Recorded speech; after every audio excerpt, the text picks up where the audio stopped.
नमस्कार दोस्तों, Indian polity के इस एमसीक्यू की सीरीज में मैं प्रशांत आप सबका स्वागत करता हूं। इंडियन पॉलिटी के इस लेक्चर में हम डिस्कस करेंगे शासन प्रणालियों से जुड़े हुए 55 महत्वपूर्ण प्रश्नों को जो पिछले वर्षों में विभिन्न परीक्षाओं में पूछे गए हैं। इस लेक्चर की शुरुआत करूं उससे पहले मैं आपको बताना चाहूंगा कि हमने समीक्षा अधिकारी यानी आरओ एआरओ प्री और मेंस दोनों के लिए एक कंबाइंड बैच लॉन्च किया है, जिसमें कि आपको मिलेंगे वीडियो लेक्चर्स, साथ ही पीडीएफ नोट्स और टेस्ट सीरीज। तो वीडियो लेक्चर्स और पीडीएफ नोट्स से आप ठीक प्रकार से पूरे सिलेबस को कवर करेंगे और जब आप अच्छे तरीके से सारी चीज़ें पढ़ लेंगे, समझ लेंगे, तो फिर टेस्ट सीरीज के माध्यम से आप अपनी प्रगति की जांच कर सकते हैं कि आपने कितना सीखा या आप परीक्षा के लिए कितने प्रिपेयर हैं। तो ये पूरा जो मॉड्यूल है, ये जो पूरा हमारा क्रैश कोर्स है, ये एक कंप्लीट सॉल्यूशन के रूप में आप लोगों के लिए है, प्री और मेंस दोनों के लिए, ठीक है। लेकिन आप लोगों की सुविधा के लिए हमने इस कोर्स को 3 हिस्सों में बांटा है। पहला तो ये कि प्रीलिम्स और मेंस दोनों के लिए प्रोग्राम है हमारे पास, ठीक है, कंबाइंड बैच है। ये सबसे ज़्यादा हम रिकमेंड करते हैं क्योंकि प्री और मेंस की तैयारी एक साथ ही आपको करनी चाहिए, क्योंकि प्री के रिजल्ट के बाद मेंस के लिए बहुत कम समय बचता है। लेकिन फिर भी अगर आप चाहते हैं कि नहीं, मुझे केवल और केवल प्री के लिए ही चाहिए, तो दूसरा ऑप्शन है केवल प्रारंभिक परीक्षा के लिए भी इससे आप जुड़ सकते हैं। इसमें भी आपको वीडियो लेक्चर्स मिलेंगे, पीडीएफ नोट्स मिलेंगे और टेस्ट सीरीज मिलेंगे। अब कुछ लोगों का ये विषय है कि नहीं, मेरा जीएस का पोर्शन बहुत अच्छा है, मैं इसमें कंफर्टेबल हूँ, मुझे केवल और केवल जो मुख्य परीक्षा का सब्जेक्टिव पोर्शन है उसी के लिए चाहिए कोर्स। तो ये भी सुविधा उपलब्ध है, केवल मुख्य परीक्षा के लिए भी आप जुड़ सकते हैं। तो इसमें वीडियो लेक्चर्स, पीडीएफ नोट्स और टेस्ट सीरीज मिलेगी, लेकिन इसमें सामान्य अध्ययन का कोर्स शामिल नहीं होगा, यानी जीएस का पोर्शन शामिल नहीं होगा। तो इस कोर्स से अगर आप जुड़ना चाहते हैं या इसके बारे में और अधिक जानना चाहते हैं तो आपको करना इतना है कि आरओ एआरओ 2021 वीडियो कोर्स लिख करके हमें 9506742546 पर व्हाट्सएप मैसेज कर देना है। आप कॉल भी कर सकते हैं, आपको सारी जानकारी इससे जुड़ी हुई दे दी जाएगी। तो इतनी बात हमने कर ली। अब पटाख से हम आ जाते हैं अपने प्रश्न पर, ठीक है। तो पहला प्रश्न आपके स्क्रीन पे आ चुका है। ये यूपी पीसीएस 2008 में पूछा गया प्रश्न है। तो जो भी क्वेश्चंस हम लेकर के आते हैं उसमें हिंदी पट्टी के सभी स्टेट पीएससीज हैं, इसके अलावा यूपीएससी है, इसके अलावा एनडीए और सीडीएस के भी क्वेश्चंस को हम शामिल करते हैं। आप अगर देखते हुए आ रहे हैं इस सीरीज को तो आपको ये सारी बातें पता है। यहाँ पे स्क्रीन पे आपका सबसे पहला प्रश्न आ चुका है, मैं पढ़ता हूँ, आप भी साथ ही साथ इसको सॉल्व करते हुए मेरे साथ आगे बढ़ेंगे, ऐसा मुझे विश्वास है। पहला प्रश्न, निम्नलिखित में कौन सा राज्य का सबसे महत्वपूर्ण तत्व है? तो स्टेट का सबसे इंपॉर्टेंट एलिमेंट क्या है ये पूछा जा रहा है। तो ध्वज है, राजधानी है, संप्रभुता है, शासनाध्यक्ष है। तो निश्चित रूप से संप्रभुता है, यानी सोवेरेंटी है। राज्य का महत्वपूर्ण अंग संप्रभुता है, सोवेरेंटी है। तो बेसिस ऑफ इंडियन पॉलिटी, भारतीय राज व्यवस्था की मूल अवधारणाओं को जिस लेक्चर में मैंने डिस्कस किया था उसी में हमने इस सब चीज़ों को समझा था। स्टेट क्या होता है, स्टेट के एलिमेंट्स क्या होते हैं, कॉन्स्टिट्यूशन क्या होता है, पॉलिटी क्या होती है और टाइप्स ऑफ गवर्नेंस के जो सिस्टम हैं उनको भी हमने समझा था। उसी से ये रिलेटेड प्रश्न है सारे। दूसरा, भारत की संप्रभुता के संबंध में निम्नलिखित में से कौन सा से कथन सही है? यूपी पीसीएस मेंस 2017 में पूछा गया। तो इंडिया के सोवेरेंटी से जुड़े हुए 2 यहाँ पे स्टेटमेंट दिए गए हैं। पहला, भारत राष्ट्रमंडल का सदस्य है, तो निश्चित रूप से भारत राष्ट्रमंडल का सदस्य है। राष्ट्रमंडल की सदस्यता के कारण भारत की संप्रभुता कम हो जाती है, निश्चित रूप से कम नहीं हो जाती है। प्रियम्बल ऑफ कॉन्स्टिट्यूशन को पढ़ते हुए बड़े विस्तार से इसको मैंने डिस्कस किया था। जो प्रस्तावना के 5 आदर्शों को हमने पढ़ा था, उसमें सबसे पहले हमने संप्रभुता की बात की थी और उसमें बड़े विस्तार से मैंने आपको बताया था कि राष्ट्रमंडल की सदस्यता से, संयुक्त राष्ट्र संघ की सदस्यता से, इन सबकी सदस्यता से भारत की संप्रभुता पर कोई भी प्रभाव नहीं पड़ता है, क्योंकि राष्ट्रमंडल की सदस्यता, जैसा कि नेहरू ने कहा कि हमने स्वेच्छा से ग्रहण की है और हम इसे स्वेच्छा से कभी भी छोड़ भी सकते हैं। तो राष्ट्रमंडल की सदस्यता के कारण भारत की संप्रभुता कम नहीं होती।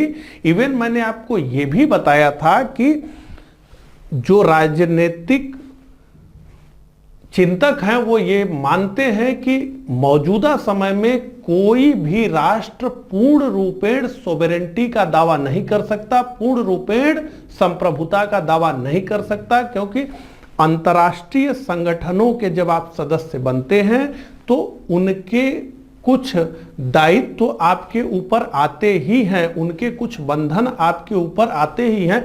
चूंकि ये कॉमन है, सब राष्ट्रों के साथ ही ये है, तो इसको हम ये नहीं मानते कि किसी राष्ट्र की संप्रभुता पर आंच आती है इसलिए कि वो संयुक्त राष्ट्र संघ का सदस्य है।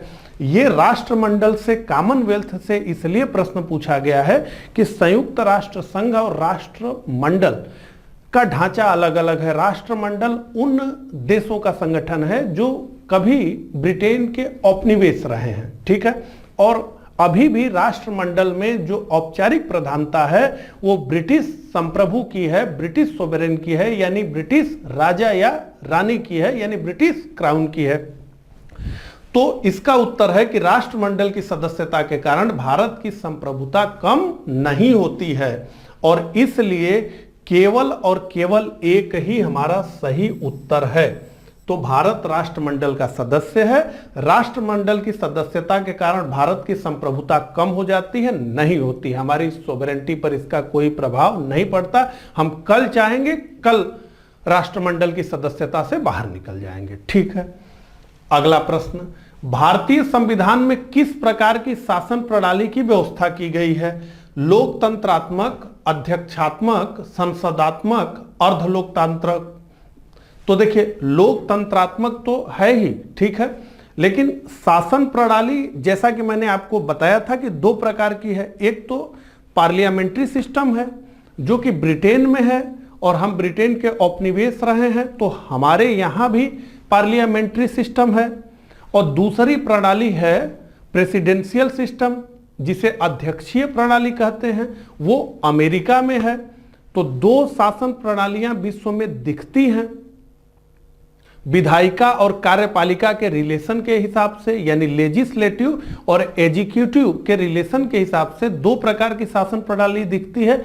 एक जो अमेरिका में है जिसे प्रेसिडेंशियल सिस्टम हम कहते हैं, और दूसरा जो कि ब्रिटेन में है और जो कि भारत में है पार्लियामेंट्री सिस्टम, ठीक है।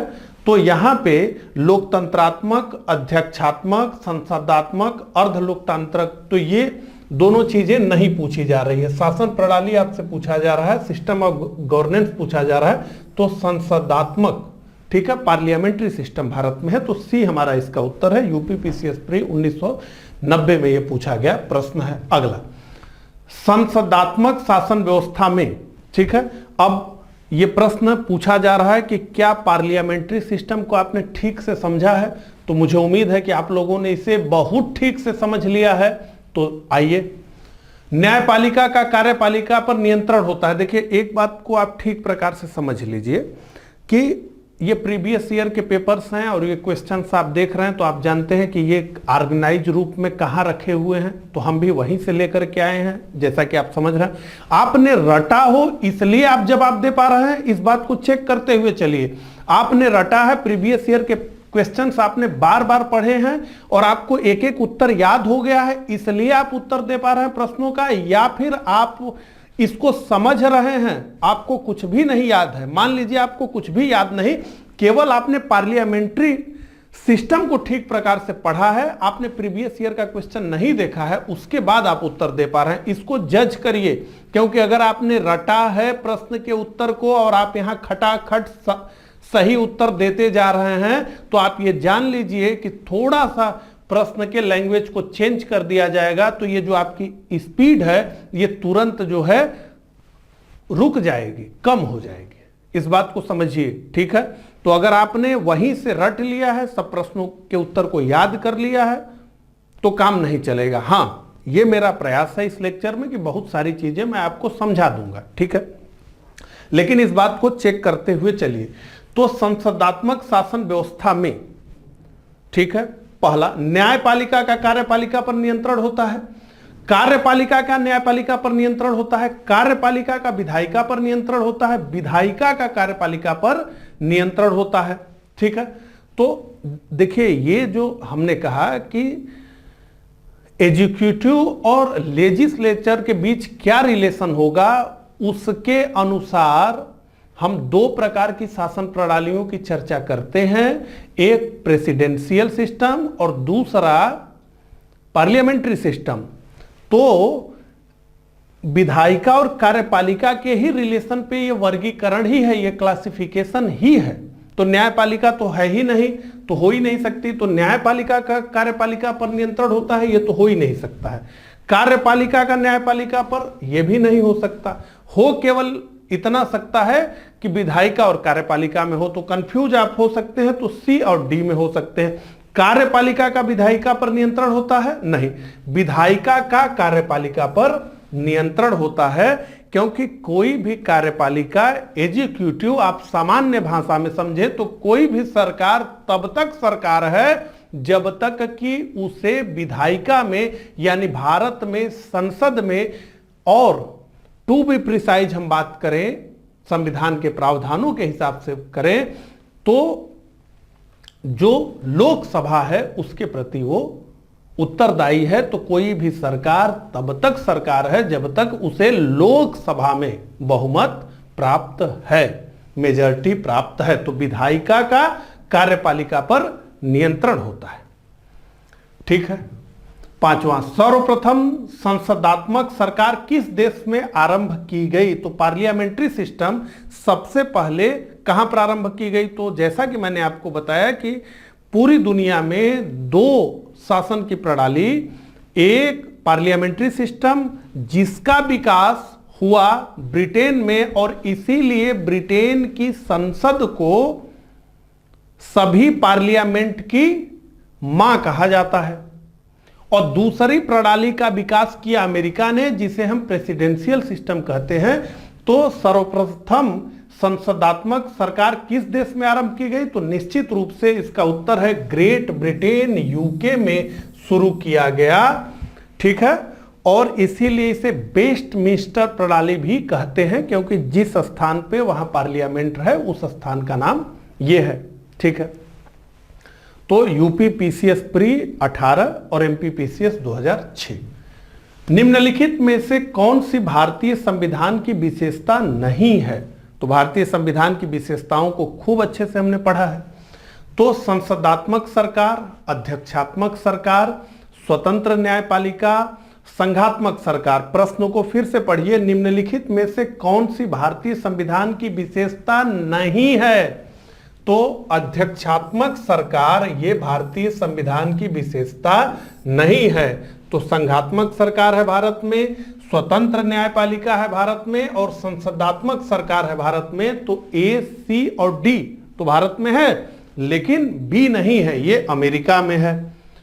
भारत में संसदीय प्रणाली की सरकार है क्योंकि, भारत में संसदीय प्रणाली की सरकार है क्योंकि एक प्रकार से डेफिनेशन पूछा जा रहा है, परिभाषा पूछी जा रही है। तो लोकसभा जनता द्वारा प्रत्यक्ष रूप से निर्वाचित होती है, संसद संविधान का संशोधन कर सकती है, राज्यसभा को भंग नहीं किया जा सकता है, मंत्रिपरिषद लोकसभा के प्रति उत्तरदायी है, आईएएस प्री 2015 में पूछा गया है। तो भारत में संसदीय प्रणाली की सरकार है क्योंकि मंत्रिपरिषद लोकसभा के प्रति उत्तरदायी है। मैंने इन दोनों सिस्टम्स को पढ़ाते हुए आपको यह भी बताया था कि हमारे संविधान के निर्माताओं के पास ये प्रश्न था कि हम प्रेसिडेंशियल फॉर्म ऑफ गवर्नमेंट को अपनाएं या पार्लियामेंट्री फॉर्म ऑफ गवर्नमेंट को अपनाएं। उस पे डॉक्टर भीमराव अंबेडकर के क्या विचार थे, उस पे के.एम. मुंशी के क्या विचार थे, ये सब हमने आपको बताया। और हमने ये भी बताया, और जैसा कि डॉक्टर भीमराव अंबेडकर के उद्धरण को भी हमने कोट किया, तो उसमें भी उन्होंने कहा कि दुनिया में केवल 2 प्रकार की शासन प्रणाली पाई जाती है। एक में अस्थायित्व अधिक है, यानी अमेरिका में प्रेसिडेंशियल फॉर्म में अस्थायित्व अधिक है, स्टेबिलिटी अधिक है। और दूसरी जो ब्रिटेन में पाई जाती है पार्लियामेंट्री फॉर्म ऑफ गवर्नमेंट, जिसमें कि उत्तरदायित्व अधिक है, रिस्पांसिबिलिटीज अधिक है।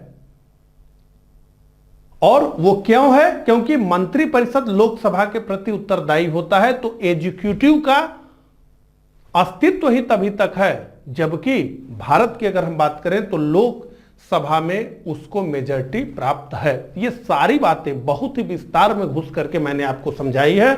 अगर आप प्रश्न को गलत कर रहे हैं तो ये फिर दिक्कत की बात है। मंत्रिपरिषद लोकसभा के प्रति उत्तरदायी है। अगला, भारत के संदर्भ में संसदीय शासन प्रणाली में निम्नलिखित में से कौन सा से सिद्धांत संस्थागत रूप में निहित हैं? भारत के संदर्भ में संसदीय शासन प्रणाली में निम्नलिखित में से कौन सा से सिद्धांत संस्थागत रूप में निहित हैं? मंत्रिमंडल के सदस्य संसद के सदस्य होते हैं, निश्चित रूप से होते हैं। नहीं भी हो सकते हैं, लेकिन 6 महीना के अंदर राज्यसभा या लोकसभा का सदस्य इनको बनना ही होगा। जब तक मंत्रियों को संसद का विश्वास प्राप्त रहता है तब तक ही वे अपने पद पर बने रहते हैं। निश्चित रूप से यह भी सत्य है, और यह भी सत्य है कि मंत्रिमंडल के सदस्य संसद के सदस्य होते हैं। तीसरा, राज्य का अध्यक्ष ही मंत्रिमंडल का अध्यक्ष होता है। राज्य का अध्यक्ष ही मंत्रिमंडल का अध्यक्ष होता है। मैंने आपको बताया कि पार्लियामेंट्री फॉर्म ऑफ गवर्नमेंट में 2 लोग होते हैं, एक जो कि हेड ऑफ स्टेट होता है और दूसरा जो कि हेड ऑफ गवर्नमेंट होता है। हेड ऑफ स्टेट यानी भारत में राष्ट्रपति प्रेसिडेंट, और हेड ऑफ गवर्नमेंट यानी भारत में प्राइम मिनिस्टर। तो यहां क्या है? दोहरी कार्यपालिका है। सारे निर्णय किसके नाम से लिए जाते हैं? राष्ट्रपति के नाम से लिए जाते हैं। सारे निर्णय लेता कौन है? प्रधानमंत्री। तो मैंने आपको बताया कि भारत का राष्ट्रपति एक ऐसा राजा है जिसका प्रधानमंत्री सारे कार्य खुद की मर्जी से करता है, और अमेरिका का राष्ट्रपति एक ऐसा राजा है जिसका प्रधानमंत्री भी वो स्वयं है। तो अमेरिका का राष्ट्रपति सारा निर्णय भी स्वयं लेता है और सारे निर्णय भी उसी के नाम से किए जाते हैं। भारत में सारा निर्णय प्रधानमंत्री और उसकी मंत्रिपरिषद लेती है, और सारे निर्णय किसके नाम से लिए जाते हैं? सारे आदेश किसके नाम से दिए जाते हैं? तो राष्ट्रपति के नाम से दिए जाते हैं। तो कार्यपालिका में हमें 2 लोग दिखते हैं। तो हेड कर रहे हैं कार्यपालिका के प्रेसिडेंट, लेकिन वो क्या है? नॉमिनल हैं। वो नॉमिनल एग्जीक्यूटिव हैं, नाम मात्र के कार्यकारी हैं। रियल एग्जीक्यूटिव कौन है? तो प्राइम मिनिस्टर है, प्रधानमंत्री है। ठीक, तो राज्य का अध्यक्ष ही मंत्रिमंडल का अध्यक्ष नहीं होता पार्लियामेंट्री फॉर्म ऑफ गवर्नमेंट में।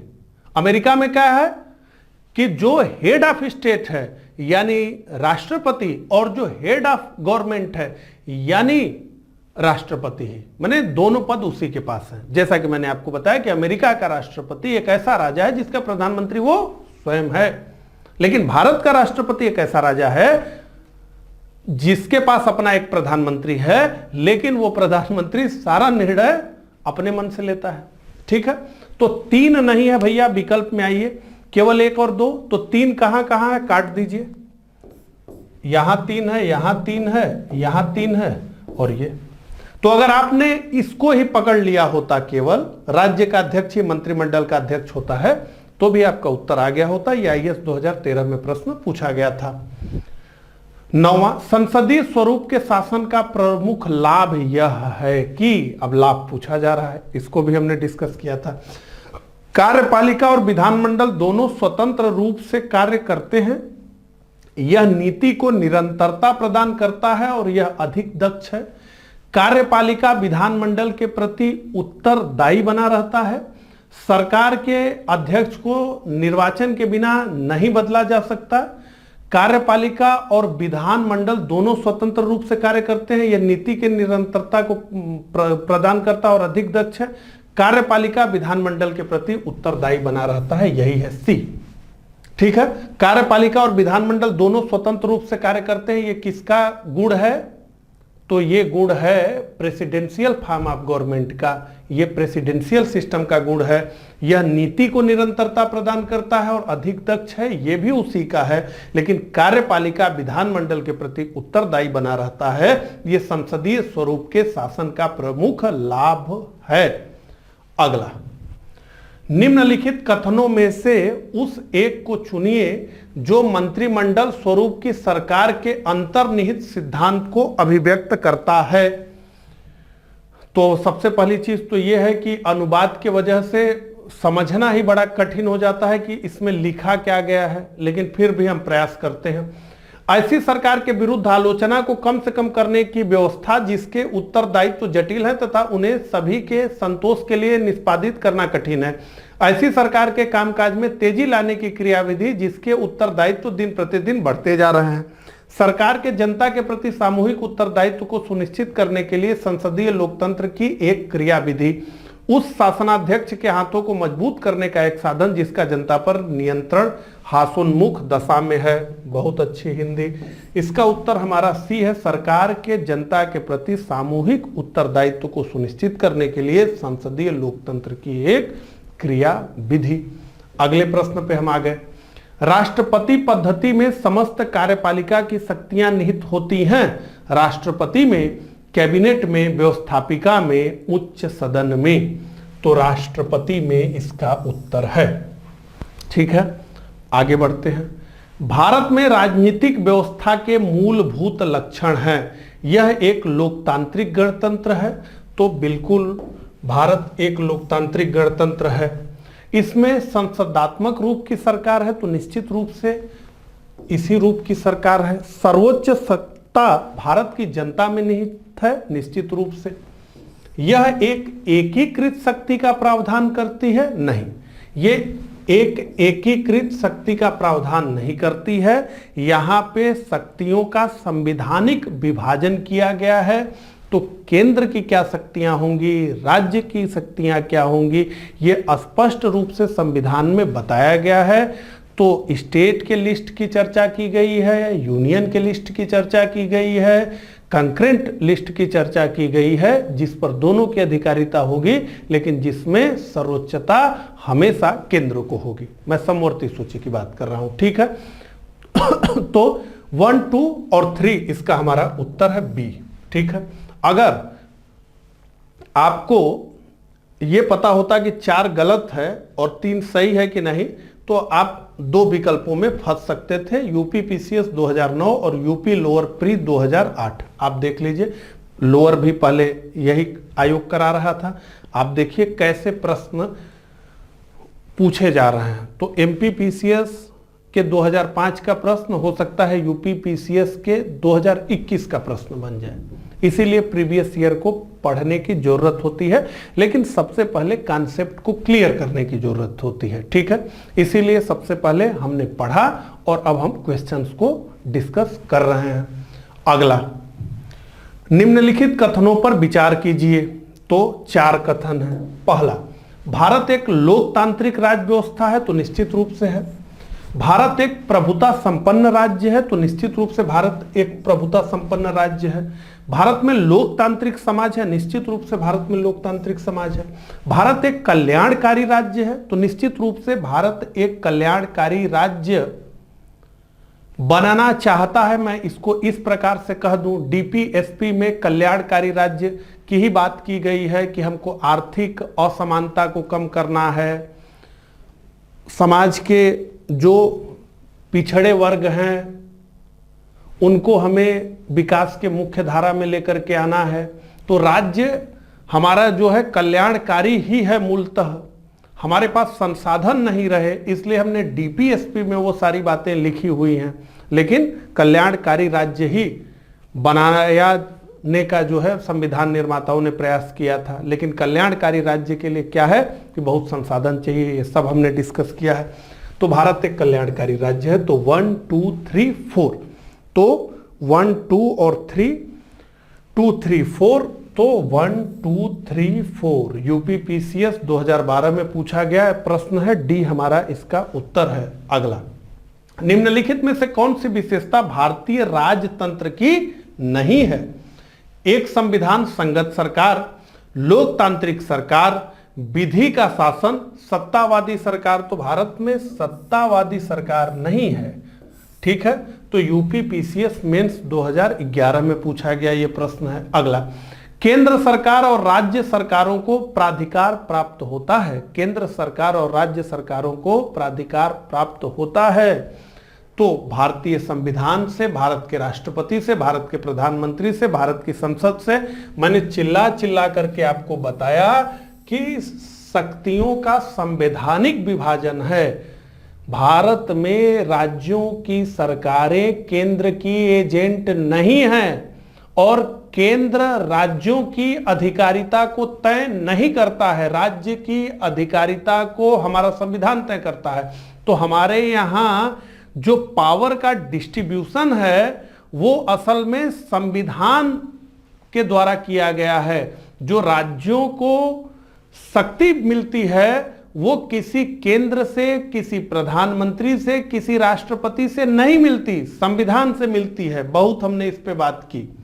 अगला, निम्नलिखित कथनों पर विचार कीजिए और नीचे दिए गए कूट से सही उत्तर को चुनिए। तो पहला कथन, भारत एक लोकतांत्रिक देश है, और दूसरा कथन, भारत का अपना एक संविधान है।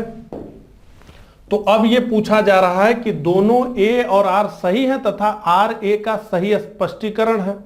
दोनों ए और आर सही है तथा आर ए का सही स्पष्टीकरण नहीं है, तो बी इसका उत्तर है। भारत एक लोकतांत्रिक देश है, निश्चित रूप से भारत एक लोकतांत्रिक देश है, और भारत का अपना एक संविधान है, तो निश्चित रूप से भारत का अपना एक संविधान है।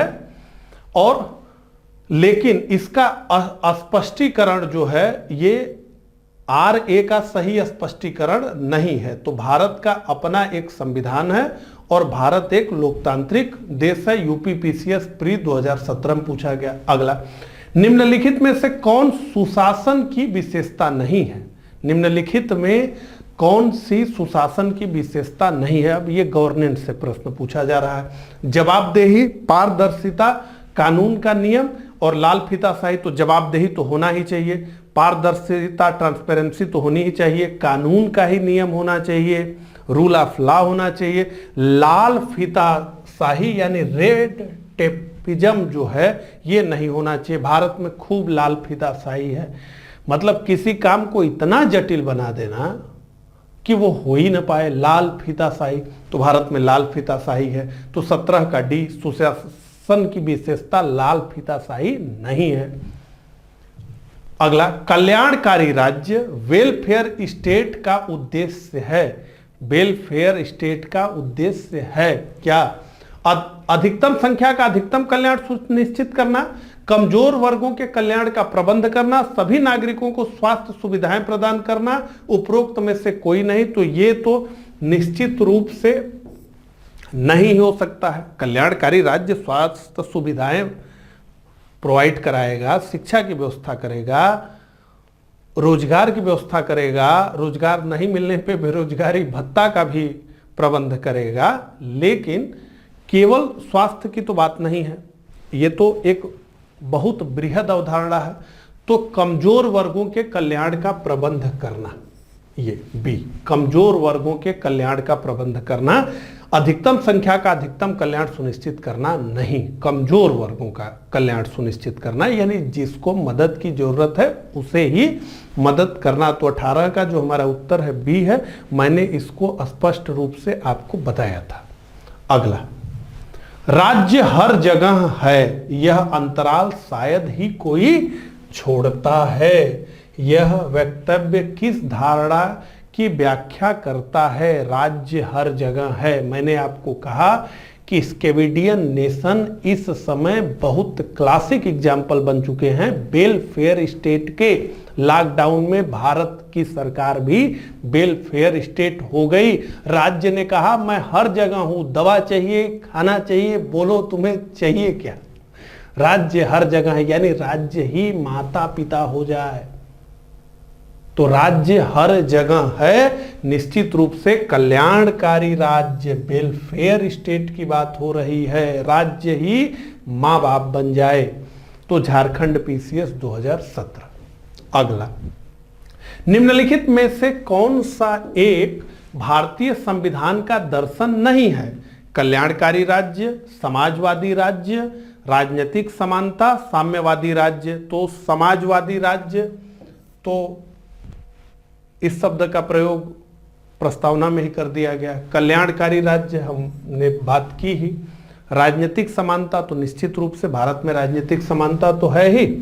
एक ही तराजू पर सभी लोगों को तौल दिया गया है, एक व्यक्ति एक वोट। सभी को चुनाव लड़ने की, सार्वजनिक पद प्राप्त करने की आजादी है। साम्यवादी राज्य, कम्युनिस्ट स्टेट नहीं है भारत भैया, डी इसका हमारा उत्तर है। निम्नलिखित में से कौन सा एक भारतीय संविधान का दर्शन नहीं है? तो डी, साम्यवादी स्टेट। अगला, निम्नलिखित कथनों में से कौन सा सही है? भारतीय संविधान अध्यक्षात्मक है, भारत एक नाम मात्र का राजतंत्र है, भारत एक कुलीन तंत्र है, भारत एक संसदात्मक प्रजातंत्र है। तो भारतीय संविधान अध्यक्षात्मक है, निश्चित रूप से नहीं है। भारत एक नाम मात्र का राजतंत्र है, तो नहीं, भारत एक नाम मात्र का राजतंत्र नहीं है। ये ब्रिटेन है, ये जापान है। तो भारत एक नाम मात्र का राजतंत्र नहीं है। ब्रिटेन और जापान नाम मात्र के राजतंत्र हैं, जिसे हम कहते हैं संवैधानिक राजशाही। भारत एक कुलीन तंत्र है, नहीं, भारत एक कुलीन तंत्र भी नहीं है। भारत एक संसदात्मक प्रजातंत्र है, निश्चित रूप से यही है। तो डी, 21 का डी हमारा उत्तर है। अगला, भारत में राजनीतिक सत्ता का प्रमुख स्रोत कौन है? भारत में राजनीतिक सत्ता का प्रमुख स्रोत कौन है? प्रीएम्बल पढ़ाते हुए मैंने आपको स्पष्ट रूप से बताया कि we the people of India, हम भारत के लोग। तो ये पहली ही लाइन पावर को स्टेब्लिश कर रही है कि सोर्स क्या है पावर का, तो वो ये बता रही है कि हम भारत के लोग।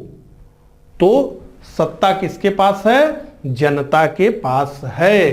तो कौन है भारत में राजनीतिक सत्ता का प्रमुख स्रोत? तो जनता है, न कोई संविधान, न कोई संसद और न कोई राष्ट्रपति। तो यहां पे एक सिद्धांत को समझ लीजिए हमेशा कि नियम व्यक्ति के लिए बनाए जाते हैं, नियम के लिए व्यक्ति नहीं बना। ठीक है, नियम व्यक्ति के लिए ही बनाए जाते हैं। संविधान किसके लिए लिखा गया है? जनता के लिए लिखा है। ठीक है, तो ए हमारा उत्तर है, जनता सर्वोच्च है भैया। 23, निम्नांकित में से कौन एक अध्यक्षात्मक शासन प्रणाली का आधारभूत तत्व है? तो अब एग्जामिनर ये जानना चाहता है कि प्रेसिडेंशियल सिस्टम को आप कितना ठीक प्रकार से समझते हैं।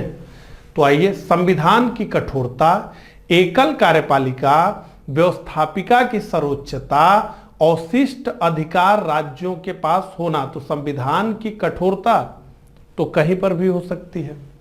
व्यवस्थापिका की सर्वोच्चता, तो व्यवस्थापिका की सर्वोच्चता यानी कि संसद की सर्वोच्चता ब्रिटेन में है, और ब्रिटेन क्या है? पार्लियामेंट्री फॉर्म ऑफ गवर्नमेंट है, वहां पे संसदात्मक शासन प्रणाली वहां पे है। ठीक है, और अवशिष्ट शक्तियों से यहां कोई मतलब नहीं है। तो एकल कार्यपालिका, इसका मतलब है कि एक ही व्यक्ति हेड ऑफ स्टेट भी है और एक ही व्यक्ति हेड ऑफ गवर्नमेंट भी है।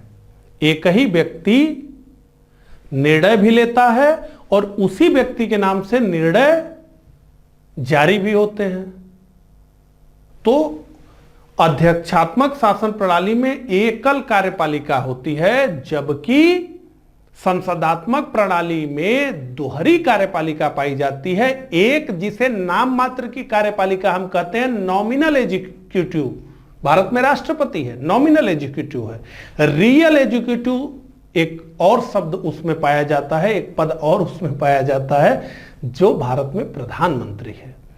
तो भारत में सारे निर्णय, सारे आदेश भारत के राष्ट्रपति के नाम से लिए जाते हैं, लेकिन उसे लेता है भारत का प्रधानमंत्री, यानी उस निर्णय को करता है भारत का प्रधानमंत्री, उसकी मंत्रिपरिषद। तो यहां क्या है, डुअल एग्जीक्यूटिव है, एक नॉमिनल है, नाम मात्र का कार्यकारी है, और दूसरा रियल एग्जीक्यूटिव है, वास्तविक कार्यकारी है। ठीक है भैया, ये समझ में आ गया। तो एकल कार्यपालिका। अगला, निम्नलिखित में से कौन सा सही है?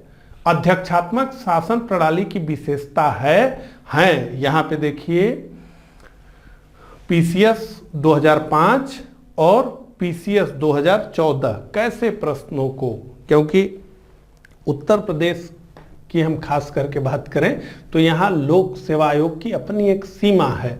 मुझे नहीं लगता कि बहुत स्टैंडर्ड क्वेश्चन अचानक से बनने लगेंगे यहां पे। ठीक है, और कठिनता का स्तर यहां पर केवल और केवल है कि प्रश्न को कितना फैक्चुअल हम बना दें। ठीक है, आइए, अध्यक्षात्मक शासन प्रणाली की विशेषता है या है, कार्यकारिणी का प्रमुख राष्ट्रपति होता है, राष्ट्रपति अपने मंत्रिपरिषद का चयन स्वयं करता है, राष्ट्रपति व्यवस्थापिका को भंग नहीं कर सकता है, ऊपर वर्णित सभी तथ्य सही हैं, निश्चित रूप से डी, ऊपर वर्णित सभी तथ्य हैं, कार्यकारिणी का प्रमुख राष्ट्रपति ही होता है, राष्ट्रपति अपने मंत्रिपरिषद का चयन स्वयं करता है, निश्चित रूप से ये स्वयं करता है, इसके पास ये विषय नहीं है कि इसे संसद से अपने सदस्य लेने हैं, यानी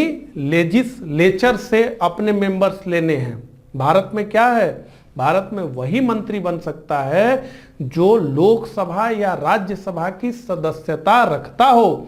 अमेरिका में वो व्यक्ति मंत्री बन ही नहीं सकता जो वहां की कांग्रेस में सदस्यता रखता हो। जो कांग्रेस का मेंबर होगा, कांग्रेस यानी अमेरिका की व्यवस्थापिका यानी लेजिस्लेचर। ठीक है, तो उसमें अगर आप मेंबर हैं तो आप मिनिस्टर्स नहीं बन सकते। और भारत में और ब्रिटेन में क्या है, यानी पार्लियामेंट्री फॉर्म ऑफ गवर्नमेंट में क्या है कि अगर आप लेजिस्लेचर के मेंबर नहीं हैं तो आप कभी भी मंत्री नहीं बन सकते हैं। और खासकर भारत के बारे में बात करें तो आप मंत्री तो बन सकते हैं, लेकिन 6 महीने के अंदर आपको दोनों हाउसेस में से किसी एक हाउस का, राज्यसभा लोकसभा में से किसी एक हाउस का मेंबर बनना होगा, नहीं तो आपका मंत्री पद समाप्त हो जाएगा। 6 महीने का टाइम है।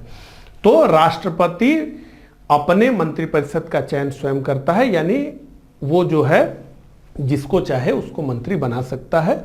वहां पे ये रूल नहीं है कि कांग्रेस से आपको मिनिस्टर्स लेने हैं। तो वहां क्या है, व्यवस्थापिका अलग है, लेजिस्लेचर अलग है और एग्जीक्यूटिव अलग है। सप्रेशन ऑफ पावर है अमेरिका में। सप्रेशन ऑफ पावर को बड़े अच्छे से मैंने आपको समझाया हुआ है। तो ऊपर वर्णित सभी तथ्य क्या है, सही हैं। तो 24 का जो हमारा उत्तर है वो है डी। अब अगले प्रश्न को देखते हैं। भारत में प्रजातंत्र इस तथ्य पर आधारित है कि संविधान लिखित है, यहां मौलिक अधिकार प्रदान किए गए हैं, जनता को सरकारों को चुनने तथा बदलने का अधिकार प्राप्त है, यहां राज्य के नीति निदेशक तत्व हैं। तो ये तो एकदम रिलीवेंट नहीं है। और यहां मौलिक अधिकार प्रदान किए गए हैं, ये भी रिलीवेंट नहीं है। संविधान लिखित है, इससे कोई मतलब नहीं है। जापान में तो संविधान लिखित ही है, लेकिन वहां पे क्या है कि वहां पे प्रजातंत्र तो है लेकिन गणतंत्र नहीं है। वहां क्या है, संवैधानिक राजशाही है, नाम मात्र की ही राजशाही है, लेकिन है सारी प्रक्रिया लोकतांत्रिक ही। तो संविधान से कोई मतलब नहीं है, ठीक है। तो अगर किसी देश में राजशाही है तो वहां भी संविधान हो सकता है। तो क्या है भैया, जनता को सरकारों को चुनने तथा बदलने का अधिकार प्राप्त है। इसीलिए हम क्या कर रहे हैं कि भारत में प्रजातंत्र इस तथ्य पर आधारित है, यानी दुनिया में या प्रजातंत्र इस तथ्य पर आधारित है कि जनता को सरकारों को चुनने तथा बदलने का अधिकार प्राप्त है। अगला, लोकतंत्र का उत्कृष्ट गुण यह है कि वह क्रियाशील बनाता है। यह IAS प्री 2017 में पूछा गया प्रश्न है, ध्यान दीजिए। लोकतंत्र का उत्कृष्ट गुण यह है कि वह क्रियाशील बनाता है साधारण पुरुषों और महिलाओं की बुद्धि और चरित्र को, कार्यपालक नेतृत्व को सशक्त बनाने वाली पद्धतियों को, गतिशीलता और दूरदर्शिता से युक्त एक बेहतर व्यक्ति को, समर्पित दलीय कार्यकर्ताओं के एक समूह को।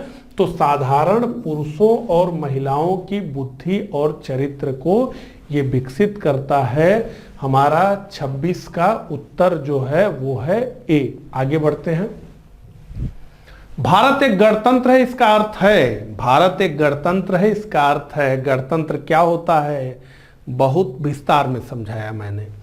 सभी मामलों में अंतिम अधिकार जनता के पास है। भारत में संसदीय शासन नहीं है, भारत में वंशानुगत शासन नहीं है, भारत में वंशानुगत शासन नहीं है। तो हेड ऑफ स्टेट, कोई राजा नहीं होगा, कोई रानी नहीं होगी, किसी खास परिवार से नहीं होगा, यानी वंशानुगत नहीं होगा, नामित नहीं होगा, नॉमिनेटेड नहीं होगा, बल्कि प्रत्यक्ष या अप्रत्यक्ष रूप से वो जनता से चुन करके आएगा। और इसीलिए हम ये कहते हैं कि ब्रिटेन में लोकतंत्र तो है लेकिन गणतंत्र नहीं है। तो ब्रिटेन एक रिपब्लिक नहीं है। क्यों? क्योंकि ब्रिटेन का जो हेड ऑफ स्टेट है वो कौन है, वो एक खास फैमिली का व्यक्ति ही बन सकता है। हेड ऑफ स्टेट वो राजा है। ब्रिटेन में कोई भी व्यक्ति हेड ऑफ स्टेट नहीं बन सकता, केवल एक खास परिवार है, उसी में जो जन्म लेगा वही ब्रिटेन का हेड ऑफ स्टेट होगा। लेकिन भारत में कोई भी व्यक्ति हेड ऑफ स्टेट बन सकता है, अमेरिका में कोई भी व्यक्ति हेड ऑफ स्टेट बन सकता है। अमेरिका में यह है कि प्रत्यक्ष रूप से हेड ऑफ स्टेट का चुनाव होता है, यानी अमेरिका का राष्ट्रपति, और भारत के जो राष्ट्रपति हैं उनका प्रत्यक्ष रूप से चुनाव न करके अप्रत्यक्ष रूप से यानी इनडायरेक्ट तरीके से भारत के राष्ट्रपति चुनकर के आते हैं। लेकिन अमेरिका में भी और भारत में भी ये दोनों पद चुनाव से प्राप्त किए जाते हैं। कोई खास परिवार से उस गद्दी पर नहीं बैठता, जैसे जापान में है, जैसे ब्रिटेन में है। तो जापान में लोकतंत्र है, हां है, लेकिन क्या जापान एक गणतंत्र है, रिपब्लिक है? नहीं है। ब्रिटेन में लोकतंत्र है तो निश्चित रूप से है। क्या ब्रिटेन गणतंत्र है? तो नहीं है, वो रिपब्लिक नहीं है, क्योंकि वहां जो हेड ऑफ स्टेट है वो एक राजा है। जापान में जो हेड ऑफ स्टेट है वो राजा है। तो भारत में वंशानुगत शासन नहीं है, भारत एक गणतंत्र है, इसका अर्थ यही है। अगला, भारत एक गणतंत्र है जिसमें अंतर्निहित है। यूपीपीसीएस मेंस 2017 और यह प्रश्न यूपीपीसीएस 1997। भारत एक गणतंत्र है, इसमें अंतर्निहित है, राज्य का अध्यक्ष निर्वाचित होता है, देश स्वतंत्र है, देश में एक जनतांत्रिक व्यवस्था की सरकार है, देश में अंतिम सत्ता संसद में नहीं तक कुछ नहीं, एक राज्य का अध्यक्ष निर्वाचित होता है। राज्य का अध्यक्ष नामित नहीं होता है, राज्य का अध्यक्ष क्या होता है, निर्वाचित होता है, केवल बस इतना। अगला, राज्य और केंद्रीय सरकार को प्राधिकार प्राप्त होता है। एमपीपीसीएस प्री 2017, इस पे हमने काफी बात की है। तो भारत के संविधान से, भारत के राष्ट्रपति से, भारत के प्रधानमंत्री से, भारत की संसद से, भारत के संविधान से, भारत में शक्तियों का संवैधानिक विभाजन है भैया। निम्नलिखित में से किन से भी निर्धारित होता है कि भारत का संविधान परिसंघीय है? अब आइए, IAS प्री 1994 का प्रश्न है। इतना आपने पढ़ा है अच्छे से, तो अब इस प्रश्न का जो है उत्तर तलाशिए। संविधान लिखित और अनम्य है। निम्नलिखित में से किनसे भी निर्धारित होता है कि भारत का संविधान परिसंघीय है? हम कैसे बता पाएंगे कि भारत का जो संविधान है वो फेडरल है? इसी को यहां पूछा जा रहा है। तो संविधान लिखित और अनम्य है, तो जो देश फेडरल नहीं होंगे वहां भी लिखित संविधान हो सकता है, कठोर भी संविधान हो सकता है। न्यायपालिका स्वतंत्र है, यह भी नहीं। अवशिष्ट शक्तियों का केंद्र में निहित होना है, ऐसा नहीं। तो केंद्र और राज्यों के बीच शक्तियों का वितरण, केंद्र और राज्यों के बीच शक्तियों का संवैधानिक वितरण किया गया है। भारत में राज्य की सरकारें केंद्र की एजेंट नहीं है। तो ये इन सब में अगर हमें खोजना हो तो डी, केंद्र और राज्यों के बीच शक्तियों का वितरण है। और इसी आधार पे हम कहते हैं कि भारत का जो संविधान है वो क्या है? परिसंघीय है। अगला, भारतीय संविधान कैसा है? कठोर है, लचीला है? नहीं कठोर नहीं लचीला है, अंशतः कठोर और अंशतः लचीला है। अच्छा प्रश्न है, यूपीपीसीएस मेंस 2012 में पूछा गया। तो भारतीय संविधान कैसा है? कठोर है? नहीं। भारतीय संविधान कैसा है? लचीला है? नहीं। नहीं कठोर है, नहीं लचीला है, बल्कि सबसे अच्छा शब्द इसके लिए है अंशतः कठोर है और अंशतः लचीला है। मैंने आपको बताया कि भारत का संविधान न तो अमेरिका की तरह कठोर और न ही ब्रिटेन की तरह लचीला है, बल्कि इसने यानी भारत के संविधान ने एक अच्छा संतुलन स्थापित किया है। यानी भारत के संविधान में कई ऐसे प्रावधान हैं जिसमें संशोधन करना बहुत ही आसान है, कई ऐसे प्रावधान हैं जिनमें संशोधन करना थोड़ा मुश्किल है, और कई ऐसे प्रावधान हैं जिनमें संशोधन करने के लिए राज्यों के विधान मंडलों के अनुसमर्थन की जरूरत भी पड़ती है। आधे राज्य विधानमंडलों से भी पूछा जाता है। जो भी विषय फेडरल सिस्टम से जुड़े होते हैं उनमें संशोधन करने के लिए। तो भारत का संविधान अंशतः कठोर है और अंशतः लचीला है। अगला, भारत की संसदीय शासन प्रणाली एवं ब्रिटेन की संसदीय शासन प्रणाली में अंतर का बिंदु निम्नलिखित में से कौन है? यह भी मैंने बताया था आपको, यूपीपीसीएस 2010 का प्रश्न है।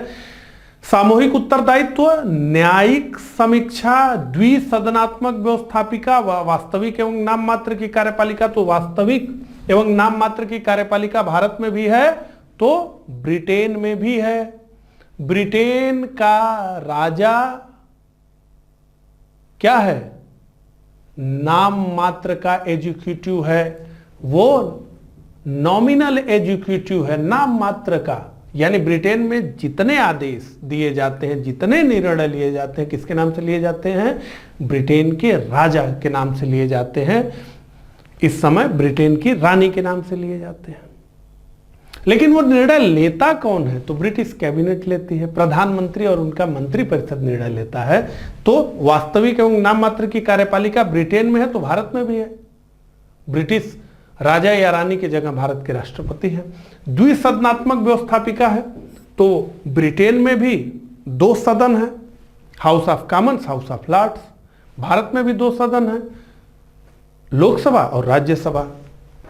सामूहिक उत्तरदायित्व और न्यायिक समीक्षा। तो देखिए, न्यायिक समीक्षा ब्रिटेन में नहीं है। मैंने बड़े विस्तार से आपको बताया कि अमेरिका में न्यायपालिका को सर्वोच्च माना जाता है और ब्रिटेन में संसद को सर्वोच्च माना गया है। मैंने आपको बताया कि डिलोमी कहता है कि ब्रिटिश संसद एक स्त्री को पुरुष और पुरुष को स्त्री बनाने के सिवाय कुछ भी कर सकती है। तो ब्रिटेन में न्यायिक समीक्षा यानी जुडिशियल रिव्यू का कोई कॉन्सेप्ट नहीं है। जो संसद ने कहा वही प्रधान है, उसके आगे कोई नहीं है। अगला, निम्न कथनों पर विचार कीजिए और अंत में दिए गए कूट से सही उत्तर का चयन कीजिए। कथन ए, भारत के संविधान में एक संघीय प्रणाली का प्रावधान है, उसने एक बहुत अधिक शक्तिशाली केंद्र की स्थापना, शक्तिशाली केंद्र की रचना की है। तो कूट ए, दोनों ए और आर सही है तथा आर ए का सही स्पष्टीकरण है। दोनों ए और आर सही है तथा आर ए का सही स्पष्टीकरण नहीं है। तो देखिए बी ही हमारा उत्तर है। देखिए भारत के संविधान में एक संघीय प्रणाली का प्रावधान है, बिल्कुल है, सही है। कारण देखिए उसने एक बहुत शक्तिशाली केंद्र की रचना की है। तो भारत में केंद्र क्या है? बहुत शक्तिशाली है, बहुत ताकतवर केंद्र है। लेकिन भारत के संविधान में एक संघीय प्रणाली का प्रावधान है और उसने एक बहुत शक्तिशाली केंद्र की रचना की है, यह स्पष्टीकरण ठीक नहीं है। दोनों वाक्य अलग अलग ठीक हैं। तो दोनों ए और आर सही है तथा आर ए का सही स्पष्टीकरण नहीं है। अगला, निम्न कथनों पर विचार कीजिए और अंत में दिए गए कूट से सही उत्तर का चयन कीजिए। कथन ए, भारत में संघवादिता व्यवहारिक नहीं है और भारत एक संघीय राज्य नहीं है। भारत एक संघीय राज्य नहीं है। तो भारत एक संघीय राज्य नहीं है, असल में ये तो गलत ही है।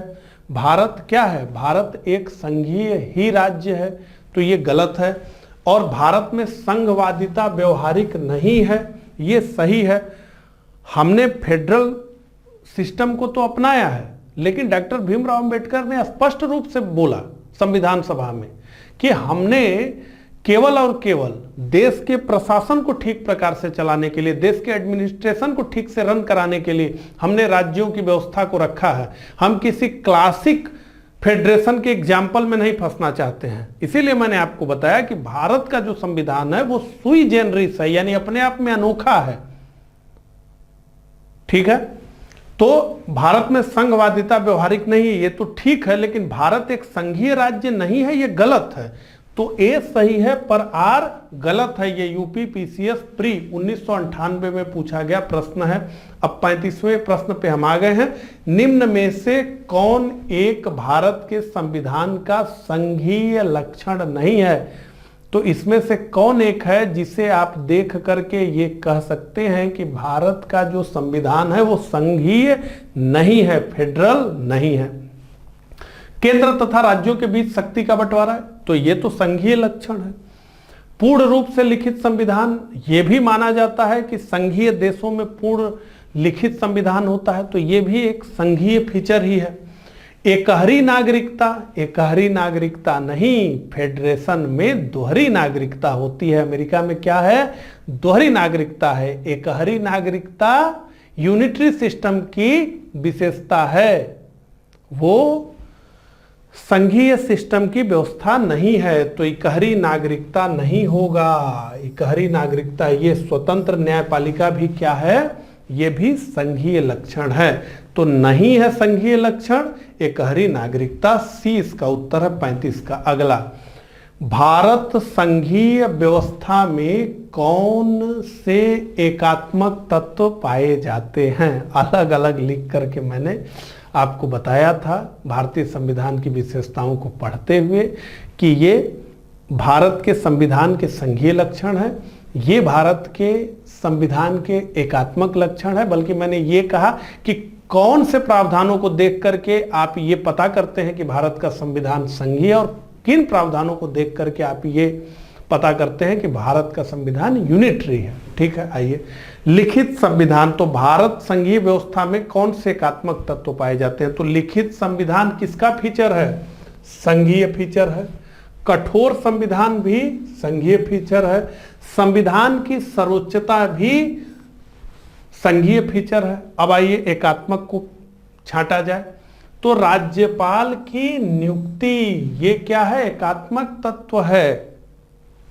आप एक केंद्र के एजेंट को बैठा दे रहे हैं राज्यों की चुनी हुई सरकारों के ऊपर, और वो केंद्र का एजेंट कितना ताकतवर है, जिसे हम गवर्नर कहते हैं, राज्यपाल कहते हैं, वो इतना ताकतवर है कि उस राज्य की विधायिका का वो एक अंग है, उसका एक भाग है, उसका एक पार्ट है, उसका एक हिस्सा है। कोई भी विधेयक तब तक अधिनियम नहीं बन सकता जब तक कि राज्यपाल उस पर हस्ताक्षर न कर दे।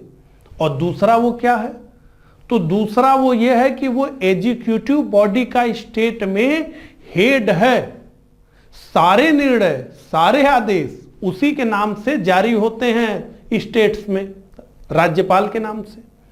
तो इतना महत्वपूर्ण व्यक्ति जो है वो केंद्र का एजेंट है, यानी केंद्र उसको बैठाती है स्टेट में। स्टेट की जनता उस गवर्नर और राज्यपाल का चुनाव नहीं करती। और वो इतना महत्वपूर्ण है कि कोई भी कानून विधानमंडलों द्वारा जो बनाया जा रहा है वो तब तक कानून नहीं हो सकता जब तक कि राज्यपाल महोदय उस पर हस्ताक्षर न करें। और सारे निर्णय उन्हीं के नाम से लिए जाते हैं।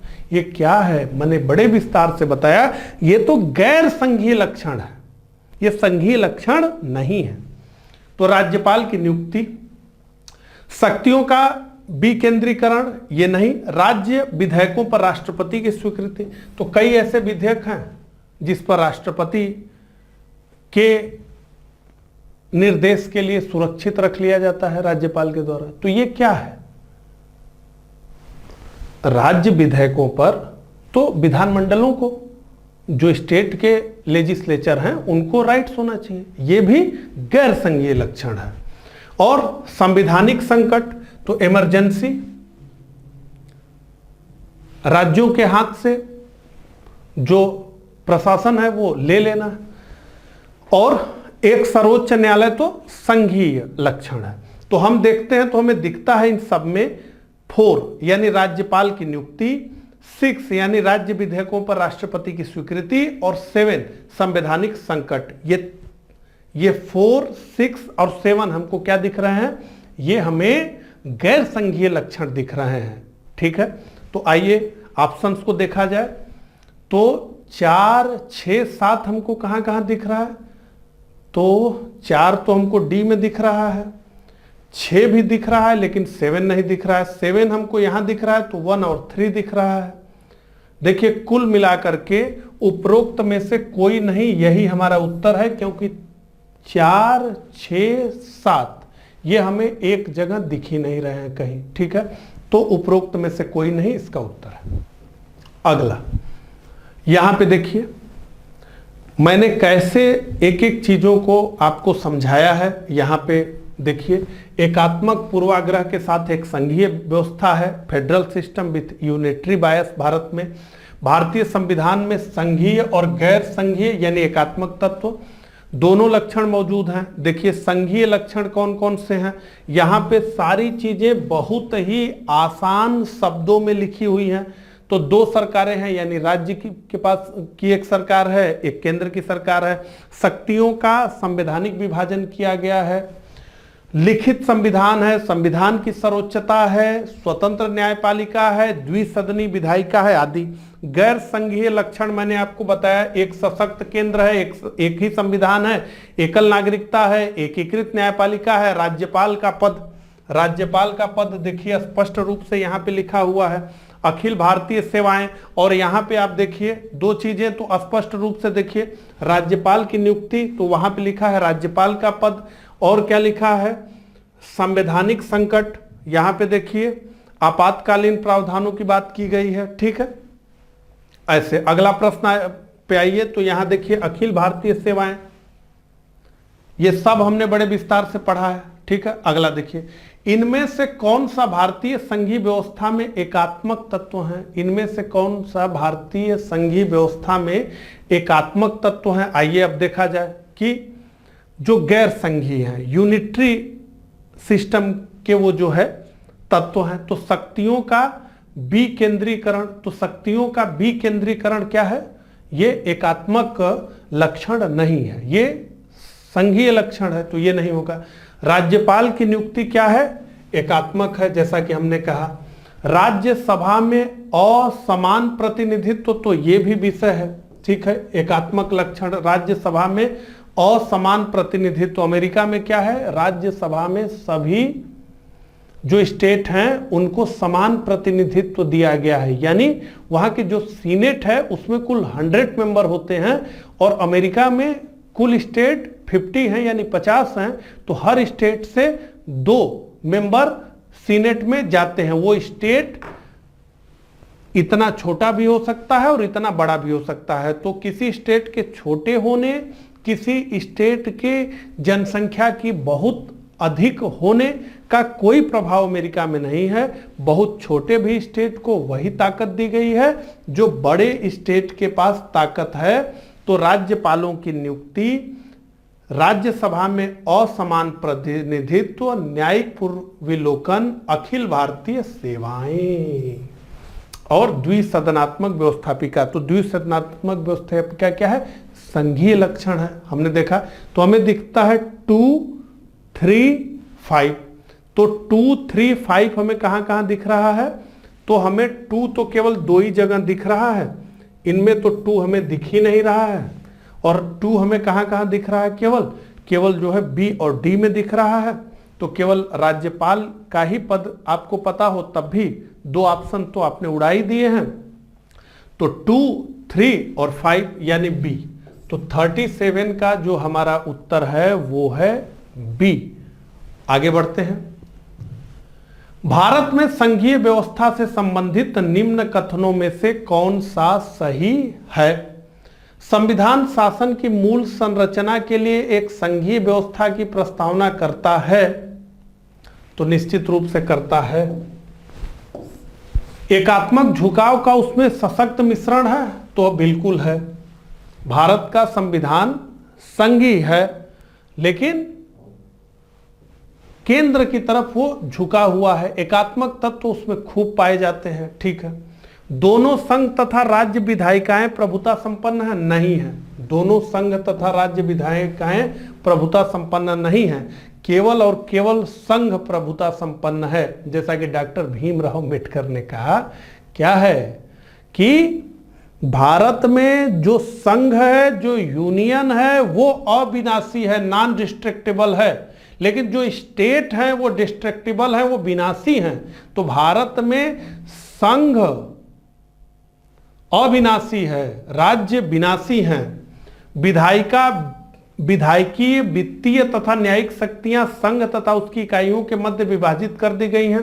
तो ये भी नहीं है, ठीक है। विभाजित तो की गई हैं सारी चीजें, लेकिन न्यायिक शक्तियां तो विभाजित है ही नहीं। एकीकृत न्यायपालिका है, हम जानते हैं एक ही बॉडी है। तो हमें 1 और 2 इसका उत्तर मिलता है बी। तो ये प्रश्न है यूपी पीसीएस मेंस 2004 का। तो बड़ा ही शानदार प्रश्न है, ऐसा हम इसको देख के कह सकते हैं। 39, निम्न कथनों पर विचार कीजिए और अंत में दिए गए कूट से सही उत्तर का चयन कीजिए।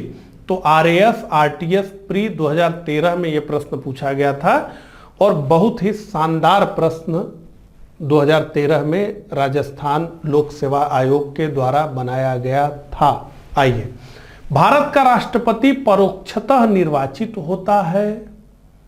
तो यहां इनडायरेक्ट की बात हो रही है, परोक्षतः, ठीक है, यानी अप्रत्यक्ष ये कहना चाहते हैं। भारत में संसदीय प्रणाली को गणतंत्रवाद के साथ जोड़ा गया है। भारत में संसदीय प्रणाली को गणतंत्रवाद के साथ जोड़ा गया है। तो दोनों ए और आर सही है तथा आर ए का सही स्पष्टीकरण है, यही इसका उत्तर है। भारत का राष्ट्रपति परोक्षतः निर्वाचित होता है। भारत में संसदीय प्रणाली को गणतंत्रवाद के साथ जोड़ा गया है और इसीलिए भारत का राष्ट्रपति परोक्षतः निर्वाचित होता है। अप्रत्यक्ष की बात यह हो रही है, ध्यान दीजिएगा। निम्न कथनों पर विचार कीजिए और अंत में दिए गए कूट से सही उत्तर का चयन कीजिए। राजनीतिक दल लोकतंत्र के जीव रक्त हैं। राजनीतिक दल लोकतंत्र के जीव रक्त हैं। लोग खराब शासन के लिए सामान्यतः राजनीतिक दलों को कोसते हैं। ए गलत है पर आर सही है।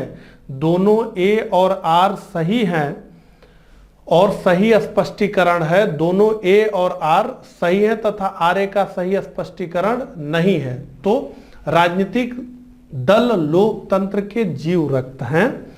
लोग खराब शासन के लिए सामान्यतः राजनीतिक दलों को कोसते हैं। तो लोग खराब शासन के लिए सामान्यतः राजनीतिक दलों को कोसते हैं। राजनीतिक दल लोकतंत्र के जीव रक्त हैं। तो दोनों ए और आर सही हैं तथा आर ए का सही स्पष्टीकरण है। तो 40 का जो हमारा उत्तर है वो है बी। आगे बढ़ते हैं। निम्न कथनों पर विचार कीजिए और अंत में दिए गए कूट से सही उत्तर का चयन कीजिए। भारत की संघात्मक संरचना का मुख्य उद्देश्य इसकी बहुआयामी विविधताओं में से एक राष्ट्र का निर्माण करना और राष्ट्रीय एकता को संरक्षित करना था। कारण आर, विविधताओं के समंजन से एक सशक्त न कि कमजोर भारतीय राष्ट्रीयता का निर्माण हुआ है। तो दोनों ए और आर सही हैं तथा आर ए का सही स्पष्टीकरण है। दोनों ए और आर सही है तथा आर ए का सही स्पष्टीकरण नहीं है। यही हमारा उत्तर है बी। आगे बढ़ते हैं। निम्न कथनों पर विचार कीजिए और अंत में दिए गए कूट से सही उत्तर का चयन कीजिए। आप ये देखिए कितना खतरनाक प्रश्न जो है बनाया गया है राजस्थान लोक सेवा आयोग के द्वारा। महिलाएं, दलित, निर्धन एवं अल्पसंख्यक समूह भारत में लोकतंत्र के सबसे बड़े दावेदार हैं। भारत में लोकतंत्र अधिक आत्मसम्मान की कामना का वाहक बनकर के उभरा है। तो महिलाएं, दलित, निर्धन एवं अल्पसंख्यक समूह भारत में लोकतंत्र के सबसे बड़े दावेदार हैं। कारण यह है कि लोकतंत्र आने के कारण ही इन्हें आत्मसम्मान की प्राप्ति हुई है और इसीलिए भारत में लोकतंत्र अधिक आत्मसम्मान की कामना का वाहक बनकर के उभरा है। तो दोनों ए और आर सही हैं तथा आर ए का सही स्पष्टीकरण है। अगला, भारतीय संविधान के बृहद होने के कारण हैं। भारत का संविधान क्यों बृहद हो गया, बहुत विस्तार में हमने इसको समझा है। इसमें अनेक संविधानों के अनुभव समाविष्ट हैं। तो निश्चित रूप से हैं। तो भारतीय संविधान के स्रोत, ये तो एक पूरा लेक्चर ही होता है। इसमें विस्तृत प्रशासकीय प्रावधान है। मैंने आपको बताया था कि कई ऐसे प्रावधानों को भी भारत के संविधान में रखा गया है जो महज प्रशासन के विषय हैं। यह एक बड़े देश के शासन से संबंधित है। तो निश्चित रूप से भारत एक विशाल भौगोलिक देश है जहां विशाल जनसंख्या है और जहां बहुत विविधता है। यह संघ तथा राज्य सरकारों का संविधान है। तो निश्चित रूप से जहां फेडरेशन में दो संविधान होते हैं, एक यूनियन का यानी फेडरेशन का और दूसरा स्टेट का। भारत में क्या है, भारत में दोनों के लिए एक ही संविधान है, इसलिए भी भारत का संविधान बड़ा हो गया। तो हम ये देखते हैं कि ए बी सी डी ये चारों के चारों ही इसमें सही हैं। लेकिन अगर हम प्रश्न के हिसाब से देखें तो इसमें से एक ये पूछना चाहते हैं तो प्रश्न गलत है। हमारा उत्तर चारों है और चारों बहुत महत्वपूर्ण है। इनको हम अलग करके नहीं देख सकते हैं। अगला, निम्न कथनों पर विचार कीजिए और अंत में दिए गए कूट से सही उत्तर का चयन कीजिए। यूपीपीसीएस 2007। भारतीय संविधान अर्ध संघात्मक है। भारतीय संविधान न तो संघात्मक है और न ही एकात्मक है।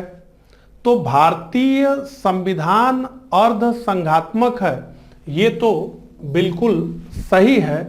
पर भारतीय संविधान न तो संघात्मक है और न ही एकात्मक है, इस तरीके से इसे नहीं कहा जा सकता, बल्कि इसे यह कहा जा सकता है कि भारतीय संविधान है तो संघात्मक, लेकिन उसका झुकाव जो है एकात्मक की तरफ अधिक हो गया है। ठीक है, तो ए सही है पर आर गलत है, यह हमारा उत्तर है।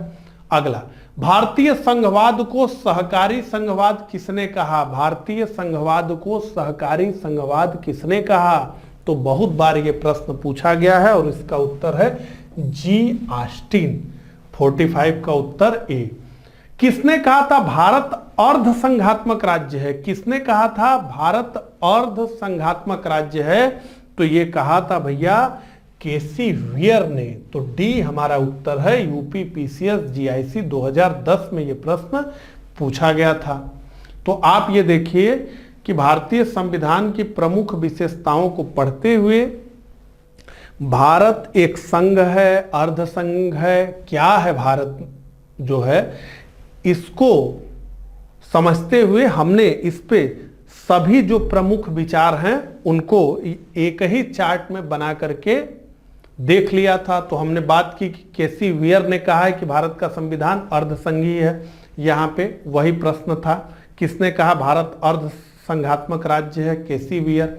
इसके अलावा इन्होंने कहा कि भारतीय संविधान अधिक कठोर तथा अधिक लचीले के मध्य एक अच्छा संतुलन स्थापित करता है। अभी आपने पीछे देखा सहकारी संघवाद वाला प्रश्न, यहाँ पे देखिए भारतीय संघवाद को सहकारी संघवाद किसने कहा? जी ऑस्टिन ने कहा। यहाँ पे आप देखिए लिखा हुआ है जी ऑस्टिन के बारे में। आइवर जेनिंग्स ने कहा federation with A centralising tendency. पायली ने कहा कि भारत का ढांचा संघात्मक है किंतु उसकी आत्मा एकात्मक है। और यहाँ बी आर अम्बेडकर ने क्या कहा? संविधान को संघात्मक के तंग ढांचे में नहीं ढाला जा सकता। अगले प्रश्न पे आइए, भारतीय संविधान के विषय में निम्नलिखित कथन निम्न में से किसका है? भारतीय संविधान अधिक कठोर तथा अधिक लचीले के मध्य एक अच्छा संतुलन स्थापित करता है। भारतीय संविधान अधिक कठोर तथा अधिक लचीले के मध्य एक अच्छा संतुलन स्थापित करता है। तो हमारा क्या उत्तर होगा? केसी वियर। केसी वियर डी उत्तर होगा हमारा। 47 का हमारा जो उत्तर है वो है डी। अगला देखिए, तो निम्नांकित में से किस एक का कथन है कि संविधान को संघात्मक के तंग ढांचे में नहीं ढाला गया है? D Basu, K M Munshi, B R Ambedkar, A K Ayyar. तो निश्चित रूप से बी आर अम्बेडकर का ये उद्धरण है। यहाँ पे देखिए स्पष्ट रूप से लिखा है संविधान को संघात्मक के तंग ढांचे में नहीं ढाला जा सकता। और अगला प्रश्न, भारतीय राजनीतिक पद्धति के बारे में निम्न में से कौन सही नहीं है? कौन सही नहीं है? धर्मनिरपेक्ष राज्य, संसदीय पद्धति की सरकार, संघीय नीति, तो ये तो तीनों, राष्ट्रपतीय पद्धति की सरकार। इसका उत्तर है तो भारतीय राजनीतिक पद्धति के बारे में निम्न में से राष्ट्रपतीय पद्धति की सरकार सही नहीं है। अगला, गणतंत्रीय अवधारणा से संबंधित निम्नांकित में से कौन एक सही नहीं है? एक राज्य जिसमें जनता सर्वोच्च हो, सर्वोच्च शक्ति निर्वाचित प्रधान में निहित हो, सर्वोच्च शक्ति एक राजा के समान एक ही व्यक्ति में निहित हो, एक ऐसी सरकार जो जनता द्वारा निर्वाचित प्रतिनिधियों की हो। तो क्या पूछा जा रहा है? गणतंत्रीय अवधारणा से संबंधित निम्नांकित में से कौन एक सही नहीं है? तो सर्वोच्च शक्ति एक राजा के समान एक ही व्यक्ति में निहित हो, यह सही नहीं है। अगला, निम्नलिखित कथनों पर विचार कीजिए। संवैधानिक सरकार वह है, संवैधानिक सरकार वह है जो राज्य की सत्ता के हित में व्यक्ति की स्वतंत्रता पर प्रभावकारी प्रतिबंध लगाती हो। तो यह संवैधानिक सरकार नहीं हो सकती, ये तो तानाशाही वाली सरकार ही कर सकती है। तो जो राज्य की सत्ता के हित में व्यक्ति की स्वतंत्रता पर प्रभावकारी प्रतिबंध लगाती हो वो संवैधानिक सरकार नहीं है भैया। जो व्यक्ति की स्वतंत्रता के हित में राज्य की सत्ता पर प्रभावकारी प्रतिबंध लगाती है वही असल में संवैधानिक सरकार है भैया। तो दो सही है तो एक गलत है, केवल एक, केवल दो, एक और दो दोनों नहीं, केवल दो। तो बी हमारा उत्तर है, 51 का हमारा उत्तर बी है। अगला, समाज में समानता के होने का एक निहितार्थ यह है कि उसमें विशेषाधिकारों का अभाव है, अवरोधों का अभाव है, प्रतिस्पर्धा का अभाव है, विचारधारा का अभाव है। समाज में समानता होने का एक निहितार्थ यह है कि उसमें विशेषाधिकारों का अभाव है। मैंने आपको बताया कि भारत में न तो कोई व्यक्ति प्रथम होगा, न ही कोई व्यक्ति प्रथम से नीचे होगा और न ही कोई व्यक्ति प्रथम से ऊपर होगा। तो भारत में क्या है? विशेषाधिकारों का अभाव है। अगला, भारत एवं अमेरिका की राजनीतिक व्यवस्थाओं के बीच निम्नलिखित में से कौन सी विशेषताएं समान हैं? भारत एवं अमेरिका की राजनीतिक व्यवस्थाओं के बीच निम्नलिखित में से कौन सी विशेषताएं समान हैं? तो अवशिष्ट शक्तियां केंद्र के पास हैं, तो भारत में अवशिष्ट शक्तियां केंद्र के पास हैं, अमेरिका में नहीं है। अवशिष्ट शक्तियां राज्यों के पास हैं, तो अमेरिका में अवशिष्ट शक्तियां राज्यों के पास हैं। रेसिडुअल पावर्स की बात हो रही है, भारत में केंद्र के पास है। राष्ट्रपति के पास वीटो की शक्ति है। उच्च सदन में कुछ मनोनीत सदस्य होते हैं, तो उच्च सदन में अमेरिका के कुछ मनोनीत सदस्य नहीं होते हैं, भारत में होते हैं 12। समान केवल और केवल एक बिंदु है, राष्ट्रपति के पास वीटो की शक्ति है, अमेरिका के भी राष्ट्रपति के पास है और भारत के भी राष्ट्रपति के पास है। तो केवल 3 यानी ए हमारा इसका उत्तर है। तो 53 का हमारा जो उत्तर है वो है ए। अगला, निम्नलिखित में से कौन सा लक्षण भारतीय परिसंघ और अमेरिकी परिसंघ में समान रूप से पाया जाता है? उसी तरह का प्रश्न आ गया। एक ही नागरिकता, तो एक ही नागरिकता भारत में नहीं है, भारत में एक ही नागरिकता है, अमेरिका में दोहरी नागरिकता है। तो एक ही नागरिकता अमेरिका में नहीं है। संविधान की 3 सूचियां ये भारत में है, अमेरिका में नहीं। न्यायपालिका की द्वैधता ये भी अमेरिका में है, भारत में नहीं। भारत में एक ही न्यायपालिका है। और संविधान के निर्वचन के लिए परिसंघीय उच्चतम न्यायालय, यही एक समानता है। संविधान के निर्वचन के लिए परिसंघीय उच्चतम न्यायालय। तो 54 का जो हमारा उत्तर है वो है डी। अंतिम, भारतीय संसदीय प्रणाली ब्रिटिश संसदीय प्रणाली से इस बात में भिन्न है कि भारत में वास्तविक और नाम मात्र दोनों प्रकार की कार्यपालिका है। ध्यान से पढ़िए, भारतीय संसदीय प्रणाली ब्रिटिश संसदीय प्रणाली से इस बात में भिन्न है कि भारत में, तो भिन्नता पूछी जा रही है। वास्तविक और नाम मात्र दोनों प्रकार की कार्यपालिका है, तो ये तो ब्रिटेन में भी है, भिन्नता पूछी जा रही है। सामूहिक उत्तरदायित्व कलेक्टिव रिस्पांसिबिलिटी की प्रणाली है, तो ये तो ब्रिटेन में भी है, ठीक है। द्विसदनीय विधायिका, तो ये तो ब्रिटेन में भी है, House of Commons, House of Lords. न्यायिक पुनर्विलोकन यानी जुडिशियल रिव्यू यानी न्यायिक समीक्षा, डी। तो न्यायिक समीक्षा ब्रिटेन में नहीं है, भारत में न्यायिक समीक्षा है, जुडिशियल रिव्यू है, क्योंकि ब्रिटेन में संसद क्या है, सर्वोच्च है। वो स्त्री को पुरुष और पुरुष को स्त्री भी बना सकती है, इतनी ताकत है।